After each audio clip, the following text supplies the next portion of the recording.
மன்மதன் மரித்து மீண்டும் எழுந்து வந்த வடிவத்தின் பெயர் பந்தாசுரன். ஒரு பொருள் அப்படியே அழிந்ததுக்கு பிறகு அந்த வெறியோடு எந்திரிக்குன்னு பாருங்க, அதுக்கு வலிமை அதிகம். அங்கே ஆசை பேராசையாக மாறிவிடுகிறது. அன்னை பராசக்தி அவனை திருத்துவதற்காக தனது சைன்யத்துடன் வருகிறாள்.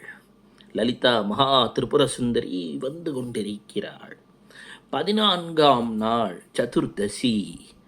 அப்போது அங்கே இருக்கக்கூடிய அனைத்து திதிநித்யா தேவதைகளுக்கும் ஜுவாலா மாலினி என்ற வடிவிலே அந்த தேவி வெளிப்பட்டு, ஜுவாலை என்றால் ஜக ஜக ஜுவாலம் என்போமே அந்த நெருப்பின் தன்மை, அப்படியே மாலையாக அணிந்து கொண்டு எல்லாவற்றையும் 8 திக்கும் அருகோணத்தையும் கட்டு என்று மாந்திரீகத்தில் சொல்லுவார்களே, அதுபோல கட்டு கட்டி காப்பாற்றி அங்கே பண்டாசுரனை வதம் செய்ய உதவுகின்றாள்.